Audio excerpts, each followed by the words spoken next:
forget to subscribe. Let's begin. The nurse's phone slid across the counter like a verdict. I froze. Last month, she said, her tone casual. This same man brought another woman here for an abortion. Time stopped. My husband, my baby, snorts. The truth hit harder than any blow could. And then I saw her. The woman I'd overheard him praise once. The one he swore was just a colleague. The one who replaced me. I kept my voice steady, though my hands trembled. Thank you, I whispered, and left the room before I could shatter into pieces. It wasn't supposed to be like this. We met under perfect timing. Coffee shop, rainy afternoon, his coat over my shoulders. I remember the way he laughed like he had no darkness inside him. How easily I trusted him. How I believed in the U.S. we promised each other. Our plans, our dreams, our child, all built on a foundation I thought was steel. But trust, as I learned, is a luxury fools indulge in. The first signs were subtle, a lingering phone glance, a whisper that didn't reach me, laughter that didn't belong to our home. I noticed quietly. I catalogued silently. I didn't react, not yet. To react would have been to play into his hands.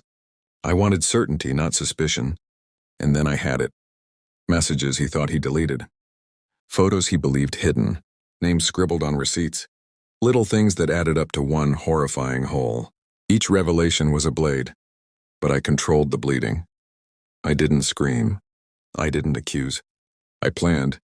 I spent nights thinking like a chess player.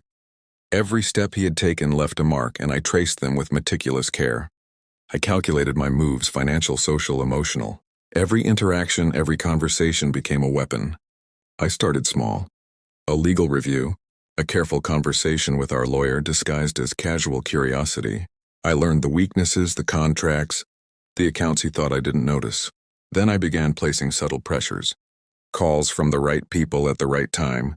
Quiet reminders of his lies and circles he valued. Nothing overt, everything invisible. He never suspected. Men like him never do. He assumed the storm would always revolve around him. And he was right. Only I was the one holding the thunder. Then came the night of confrontation. Though I had orchestrated it months in advance, I watched him from the dining room, pretending ignorance as he bragged about his supposed victories to friends. Every lie, every half-truth spilled like a confession he didn't know he was giving me. And then the moment of perfect symmetry, the call from the hospital, nurse. His face drained of color as I recounted calmly the exact day, the exact time, the exact actions he thought no one remembered. His bravado faltered. Do you know who she is? I asked softly, letting the weight of my restraint crush him. He wanted to deny it, stammer, run, but he couldn't. Every plan he had laid, every lie he had spun, every smug glance he had given me, all exposed. I didn't yell, I didn't cry. I let him watch as the world I built around him folded. Friends whispered, colleagues glanced. Evidence carefully curated, legal, social, all converged. He realized the depth of his isolation. That's when I smiled just slightly, because it wasn't revenge and noise. It's the quiet dismantling of everything he valued, orchestrated with precision. By the time the divorce papers were signed, he had nothing but the ghost of his arrogance. And I had clarity, a calm, terrifying clarity that comes only when the betrayer's world collapses, and you are standing untouched, in the center. I think of that hospital moment often, how one small truth can become a fulcrum, tipping everything.